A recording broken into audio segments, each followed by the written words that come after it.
این همون یقه مردونه‌ایه که عالم و آدم برای دوختش چالش دارن، مخصوصا تیزی برگرد یقه و هلال پایه یقه. اما من تصمیم گرفتم توی این ویدیو ریز بریز تمام نکته‌های دوختی و اتوکاریش رو بهت بگم. پس با من همراه باش. وقتی میخوای یقه مردونه رو بدوزی، قراره به روش من عمل کنی دیگه. 2 تا قطعه یقه رو کامل آماده به همین شکلی که میبینید روبروت بذار. با این پایه یقه کاری نداریم. اول از همه برگرد یقه رو قرار هست بدوزیم. برای دوخت برگرد یقه 2-3 تا نکته میخوام بهت بگم که اصلا زمانی که این قسمت رو برمیگردونی تیزی یقت به مشکل نخوره، یقت خودش تیز باشه، اصلا گرد نشه، یقت کاملا متقارن در بیاد. اولین نکته این هستش که شما الگو رو به لایی انتقال دادی، یعنی در واقع شما دقیق دور تا دور لایی رو داری دوخت میکنی، پس الگوت کاملا متقارن هست دیگه، نتیجت هم کاملا متقارن هست. یعنی زمانی که شما این 2 تا قسمت رو هم میذاری، بعد از دوخت باید یکی در بیاد. تو مرحله اول میریم قسمت بالای برگرد یقه رو میدوزیم. شما میتونید تو این قسمت علامت گذاری کنی. من اینجا روی لایی عدد 1 رو نوشته بودم که یعنی مرحله اول دوختی. این قسمتی که هلاله به پایه قرار وصل شه، این قسمت بالا رو اول از همه دوخت میکنیم.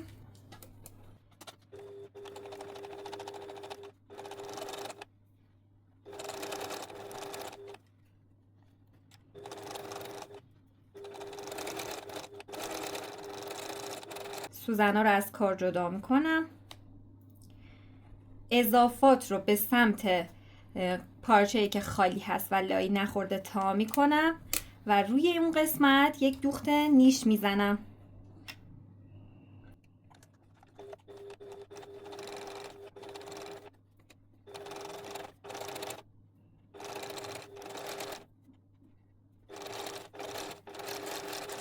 حالا اضافه زاپاس ها رو برای اینکه این قسمت زمخت نشه از اینجا قیچی میکنم.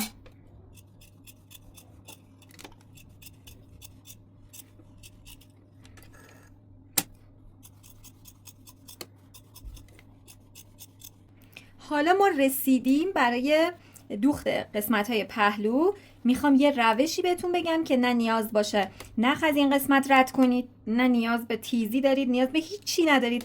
شما زمانی که این قسمتی که اضافات هست رو بعد از اینکه دوخت نیش زدین به سمت پایین، یعنی به سمتی که لایی نداره تا بکنید، به همین شکلی که میبینید این قسمت رو لب به لب روی هم میذارید و این قسمت لایی رو در واقع بغل لایی رو یه دوخت صاف میرید.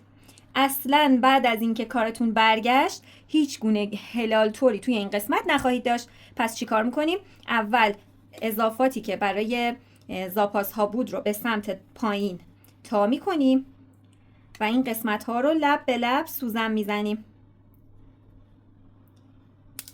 احتمال داره 1 الی 2 میل این احتمال که نه، خب قطعا 1 الی 2 میل این قسمت از این پایین بیرون بیاد. به همون خاطر بودش که من گفتم به اندازه 2-3 میل زاپاس پایین رو که قراره به پایه وصل شه بیشتر بذارید. سمت دیگرم به همین شکل میریم و اضافات زاپاس رو به قسمتی که لایی نخورده برش میگردونیم. میریم سراغ دوخت. بعد از اینکه این قسمت ها رو سوزن زدیم، قسمت های پهلوها رو کاملا صاف و تمیز دوختش میکنیم. اگر میخواین کارتون تمیز باشه حتما از سوزن زمان دوخت استفاده بکنید، یعنی سوزن رو بزنید فیکس کنید کارتون رو، بعد دوخت انجام بدین. سرعت کارتون رو بیارید پایین تر تا با دقت بیشتری این قسمت ها رو دوخت کنید.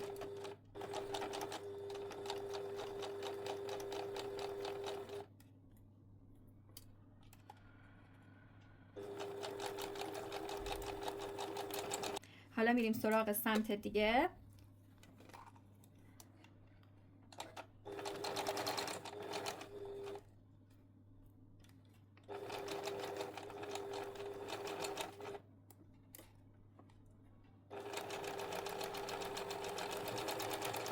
حالا که پهلوهاشو دوختیم چیکار میکنیم؟ قیچی رو که برمیداریم اول از همه این قسمت رو، امیدوارم که تو دوربین کاملا واضح ببینید، این قسمت رو با قیچی صافش میکنیم و بعد به صورت اوری برشش میزنیم. پهلوهای کار رو تا قسمتی که پایین زاپاس هست برشش میزنیم، یعنی خیلی روی زاپاس پایین مانور نمیدیم چون قراره این قسمت بره لای دوخت اینطوری محکم‌تر میشه کارمون. سمت دیگرم به همین شکل سبکش میکنیم.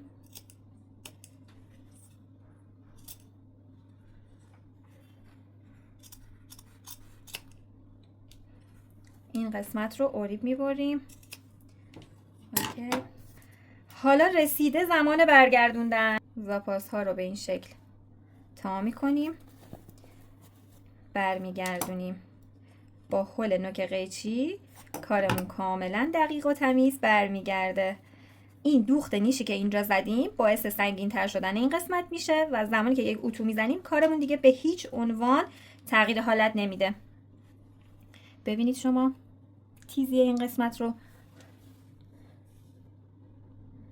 تمیزی این قسمت رو ببینید، بدون اتو هست، اینم در نظر بگیرید. حالا این قسمت رو اتو میزنم و دوباره میریم سراغ ادامه کار. خب حالا ما میخوایم این قسمت رو اتو بزنیم. یه نکته هایی هم توی اتوکاریش هست که من خواستم بهتون بگم. وقتی میخوای این قسمت ها رو کاملا تیز و مزونی اتو بزنی، میتونی از قسمت تیزی خطکش استفاده بکنی. خطکش رو توی این قسمت قرار میدی، اوکی، کاملا حالت خودش رو بهش میدیم که قراره صاف باشه دیگه، و بعد به کمک اتو این قسمت رو پرسش میکنی. بعد از اینکه سرد شد این قسمت دیگه از حالت خودش به هیچ عنوان خارج نخواهد شد. برای سمت دیگه هم به همین شکل عمل میکنیم.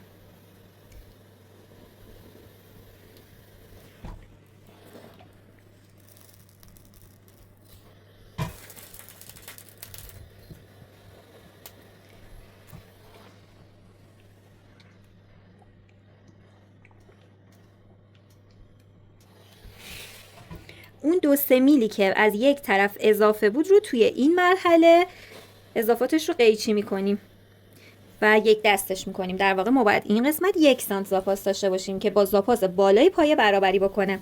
تقارنی که عرض کردم خدمتتون به این حالت بود، یعنی زمانی که شما کار رو باز میکنید ببین کاملا روی هم متقارن. زمانی که الگوی دقیق و الگو رو شما روی لایی میچسبونید و لایی رو انتقالش میدید به پارچه، هم الگوتون دقیقه، هم لاییتون در واقع الگوی شماست و نتیجه کار همینقدر تمیز و زیبا هست. بریم سراغ ادامه دوخت.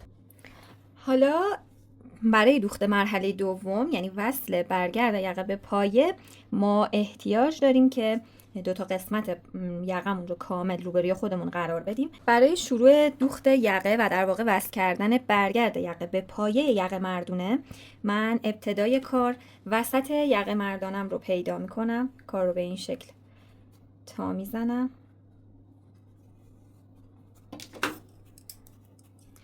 وسط رو یک چرت میزنم، یقه رو به این حالت روبروی خودم قرار میدم که قسمت های لای خورده تو بالای کار باشه، یعنی هم این قسمت لای خورده و هم این قسمت.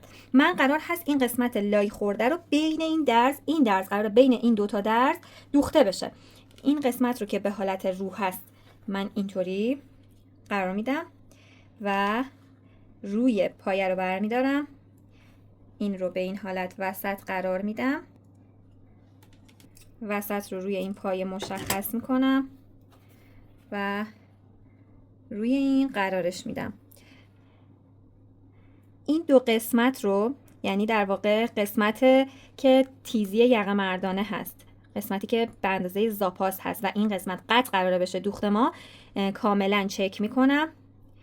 بالا رو که چک کردم با زیر فیکسش میکنم. حالا با سوزن این 3 لایه رو به هم دیگه وصلش میکنم. میرم سراغ وسط، به همین حالت وسط رو هم قرارش میدم. با سوزن 3 لایه رو به هم وصلش میکنم و این قسمت دیگه کار رو میبینید که همجور که میبینید این تیزی دقیقاً با انتهای این قسمت برابره و باید توی یک قسمت باشه. این 3 قسمت رو هم به هم دیگه وصلش میکنم، 3 لایه رو. حالا توی قسمت های متعدد سوزن میزنم و بعد میرم سراغ دوختش.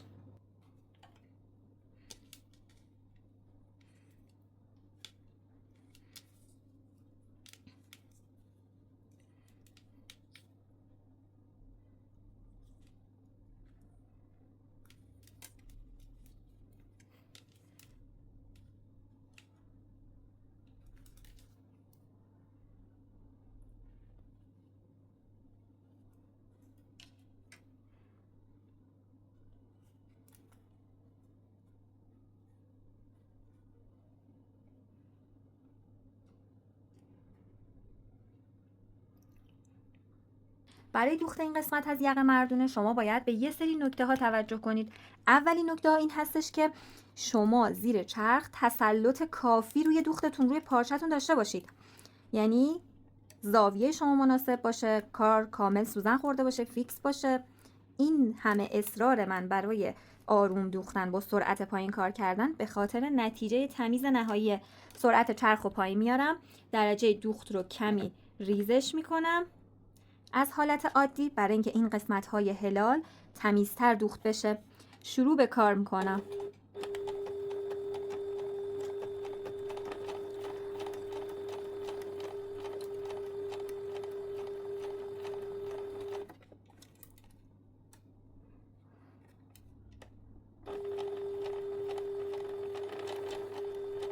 میبینید که قسمت های هلال چقدر زیر دست من کنترل شده است. به این قسمت که رسیدم دیگه میتونم درجه دوختم رو به حالت عادی برش گردونم، بقیه دوخت رو بزنم، کار رو زیر دستم کامل کنترلش میکنم.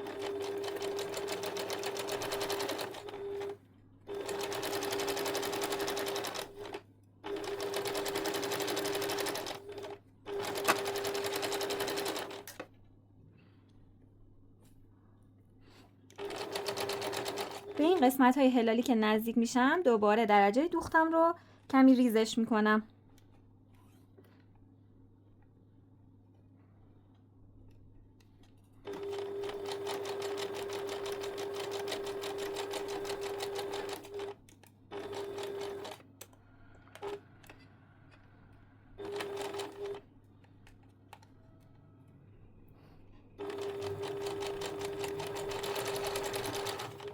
حساس ترین قسمت یقه مردونه در واقع تموم شد.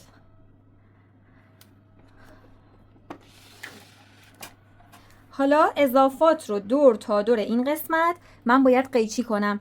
با این قسمت تا اینجا کاری ندارم، بعد از این رو اضافات رو قیچی میکنم. دقت کنید حتما بیشتر از 3 میل 3-4 میل زاپاس بمونه در واقع اینجا که این قسمت از دوخت شکافته نشه، چون بعداً براتون داستان میشه. این نتیجه 10 سال تجربه دوخت منه. اضافات رو قیچی میکنم.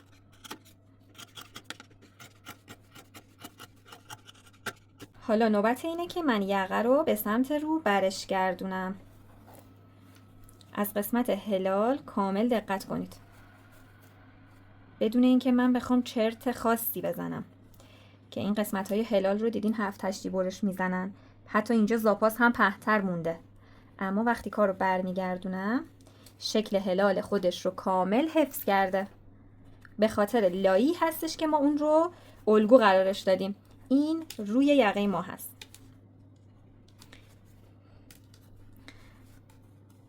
کارمون رو اتو میکنیم و میایم ادامه توضیحات رو بدم. اگر الگوی شما دقیق مردانه درستی باشه، الگوی صحیحی باشه، شما زمان اتوکاری تو این قسمت باید یه حالت در واقع برجستگی داشته باشین که به این شکل قرار هست دور یقه دوخت بخوره. همینطور که میبینید حالت هلالی شکل. اما اگر الگوی شما صاف شد و اینطوری تونستید صافش کنید و اتو بزنید، در واقع این یه خط صاف و تشکیل داد، این الگوی شما صحیح نیست. زمان که شما الگوهای ما رو کار میکنید، الگوهای ما به این حالت قرار هستش که روی بالاتنه دوخت بخوره و بعد از اتوکاری نهایی این قسمت برجستگی داره، حالت هلالی خودش رو حفظ کرده. ما برای اینکه این قسمت رو به بالاتنه بخوایم وصل کنیم، تو پارت بعدی به این قسمت احتیاج داریم. این قسمت که تا خورده به سمت داخل رو میبینید کامل روی اضافات قرار میدیم و با یک خودکار حرارتی یا حالا خودکار معمولی زیاد مهم نیست، قرار لای درز بره و دوخته بشه. خطی که قرار هست اینجا شما میبینید رو، این خط رو مشخصش میکنید که بعد از که زمان وصل کردن در واقع پایه یقه به بالاتنه ما به این خط احتیاج داریم. قرار نیست روی این خط رو دوخت کنیم، به خاطر همین با خودکار معمولی هم میتونیم بکشیمش. قرار هست 1 میل داخلتر از این خط رو دوخت بکنیم. اینم از دوخت و تکمیل کردن یقه مردونه ما. تو پارت بعدی با ادامه این مراحل در خدمتتون هستم.